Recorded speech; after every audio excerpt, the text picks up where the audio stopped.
Joining us live tonight here on NewsNation is Martin Luther King III, son of the civil rights activist. Sir, thank you so much for being with us tonight. I'm honored to talk to you. Thanks for giving us a minute. Thank you. Question number one, what do you think your father would think of the current state of our country right now?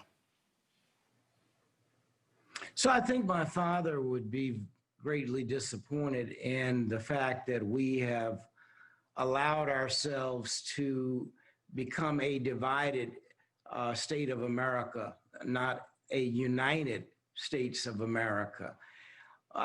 He'd be very disappointed in the kind of leadership that President Trump has provided, but he would be grateful that Americans came together and 81 million people voted for new leadership to elect a President-elect Biden and Vice President-elect Harris that says the nation will go in a different direction.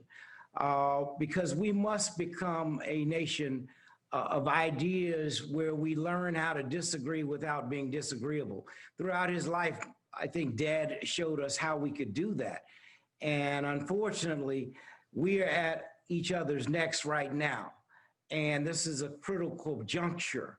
But new leadership is going to move us in a direction that is dramatically different to create a more, common union, if you will. And sir, much like your father, I know you care deeply about the issues of poverty in America and income inequality. And those issues were certainly laid bare by what we've seen in the past 10, 11 months as this pandemic has ripped through the country.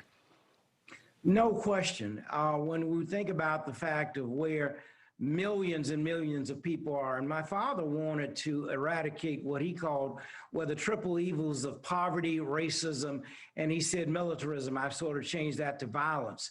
Well, if we look at those triple evils, they are huge.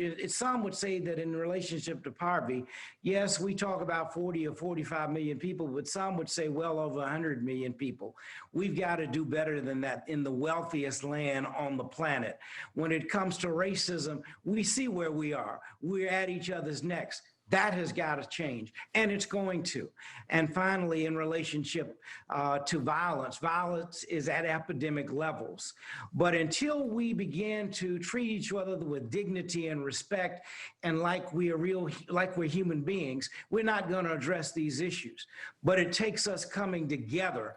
No one can address it alone, but collectively, we can make it happen. Your sister tweeted out something interesting today that I wanted to get your reaction to. She says, "Please don't act like everyone loved my father. He was assassinated. A 1967 poll reflected that he was one of the most hated men in America, most hated.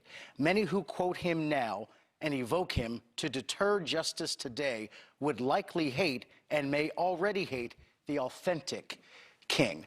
A lot of chatter on social media today about people evoking your father's words, but not necessarily living up to them. Any reaction to that? Well, yeah, that certainly always has been the case. And part of what our responsibility is to interpret the true meaning of what my dad said, so that generations yet unborn can in fact understand it. Because everybody takes a little piece of Martin Luther King and tries to apply it to themselves. And oftentimes, what they're saying is not anywhere near in the vicinity of what he was saying.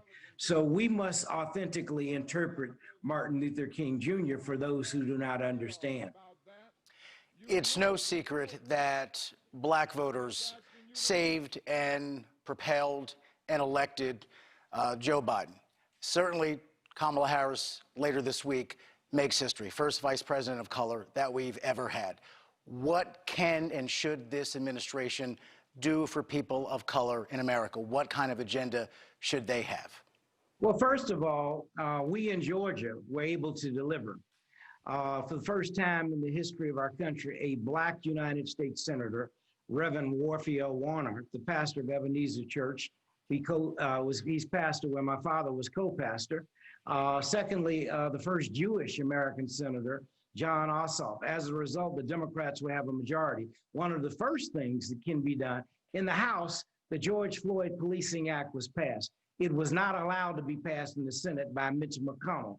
Now, because the Democrats have a majority and because Georgia delivered for that majority, that's one of the bills that can be passed, along with the John Lewis Voter Registration Restoration Act, along with some responsible gun legislation. Just some of the things, and there will be many more, because there is a majority, and that is because people, blacks and whites and Jewish people and Latino and Hispanic and Asian Americans came out in Georgia and voted and made history and changed the trajectory so that the president-elect and the vice president-elect can forge that agenda. And when you look back at the Obama presidency and the vice presidency of Kamala Harris that's about to start in a few days, what message do you hope that gives to the public about the moral arc that your father so famously talked about the universe? What message should the country get from those two figures? Well, first of all, the country has been electing white presidents for years, so that's not anything new.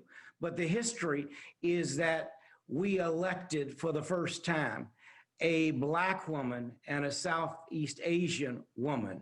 That is huge, because the whole world is looking at us, and certainly little black girls all over the nation are looking and inspired because of the projected leadership of Kamala Harris. But the fact that the president-elect has chosen a diverse cabinet and the policies that are going to be impacted are going to impact communities across the board, whether it's first addressing the pandemic, secondly, creating a jobs program so that people can take care of themselves and their families. Again, you know, police brutality and misconduct, addressing it for once and for all.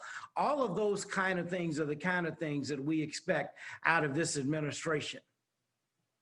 Sounds like you're hopeful right now, despite what we've seen the past few weeks. No question. Although we are very divided, I am very hopeful. And I think we all should begin with hope. But it does not mean that it's going to be easy. It does not mean that it's going to be quick. It is going to take time for this nation to heal from this divide. Sir, thank you so much for giving us a few minutes, and I sincerely appreciate it. And thank you for everything that you have done and continue to do to carry on your father's legacy and, quite frankly, establish your own. Thank you so much. We'll be right back with more after this.